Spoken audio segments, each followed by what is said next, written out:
खुलासा करतो मी, दक्षिणच्या परवा दिवशी 150 कार्यकर्ते रात्री 1 वाजेपर्यंत माझ्या ऑफिसला बसले. झालंच तयार म्हणते, दादा दक्षिणेमध्ये तुम्ही का भरत नाही, आज तुम्ही भरा म्हणून मागायला. अरे म्हणलं दक्षिणमध्ये आधी जेवढं गुंतागुंती चालू आहे आणि तिथं सक्षम उमेदवार आहे, जे निर्णय पक्षश्रेष्ठी साहेब देतील ते आपण करू.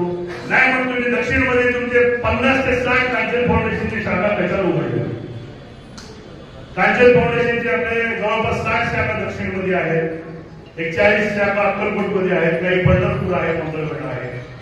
हे 4 वर्षापूर्वी मी करत असताना विचार केला नव्हता की हे कुठल्या मतदारसंघात इलेक्शनला उभं राहील का काय. पण कार्यकर्त्यांच्या मान ठेवण्यासाठी मी म्हणलं, साहेबांना विचारलं, ताईंना विचारलं कसं करायचं. ठीक आहे म्हणून नाही म्हणलं, दक्षिणला फक्त कार्यकर्त्यांच्या आव्हानासाठी मी बसलेला आहे. पण माझं जीव, माझं गड, माझे आजोबा असतील, माझे काका असतील, माझे भाऊ असतील किंवा इतर सर्वांनी जिथं चाकोते कुटुंब आज जे आहे ते फक्त उत्तरमुळे आहे, उत्तरच्या लोकांमुळे आहे. हे प्रेम कदापि आम्ही विसरू शकणार. म्हणून शहर उत्तर मध्ये आता मी कोण आमदार आहे, काय आहे ते काय नाही, त्याच्यात आता नंतर तेच करायचं आपल्याला. 2 महिन्यात त्यांनी काय केले काय नाही. पण काँग्रेसचा बाले किल्ला असलेला हे शहर उत्तर आहे.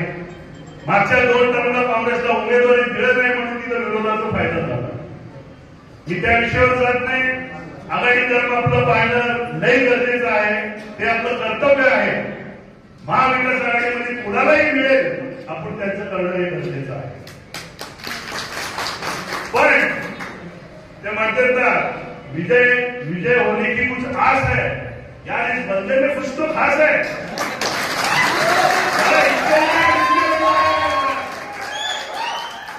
निश्चितच उत्तरमध्ये विजय घेतल्याशिवाय राहणार नाही. हे पिक्चर नाही, भाऊ तुम्ही म्हणाला काही ट्रेलर नाही. हे ट्रेलर पण नाही, ट्रेलरच्या आधी जे जाहिरात येतं ना छोटस, हे जे आहे आज आमच्याकडे 6,000 लोक माझ्या खाली हलगी वाजत जल्लोष कुठं विजयाचं यात्रा काय असं त्यांनी आज रॅली काढली. मी म्हणलं अरे चालत होत नाही, धाकधूक होत होतं आमच्या इथं युनायटेड म्हणून इथं. पण अक्षरशः एकटाही माणूस हल्ल्याने आज 50 पर्यटनचा ताफा, 300 टू व्हीलर आणि सगळे कार्यकर्ते एवढ्या मोठ्या संख्येने आले. आज माझ्या कार्यालयापासून इथं उन्हात माझ्या माइंडमध्ये आणि तुमचे किती आभार मानेल तेवढं कमी आहे. निश्चितच प्रणितीताई असतील, साहेब असतील, पक्षश्रेष्ठी ज्यांना करेल, माझं काय कोण ह्याच्यावर नाही, ज्यांना उमेदवारी देते आम्ही निवडून देणारे मी ग्वाही देतो. पण स्वार्थ आहे 100% मला का द्यावं. मी अध्यक्षांना सगळ्यांना सांगतो, कन्याकुमारी ते काश्मीर पर्यंत, मणिपूर असू दे, तेलंगणा असू दे, कर्नाटक, उत्तर प्रदेश, कुठं पक्षाची जबाबदारी दिली ती कमी माणूस करत नाही. एक महिना राहून तेलंगणामध्ये माझी टीम घेऊन इलेक्शन केलेलं, त्या मी बोलत नाही कशा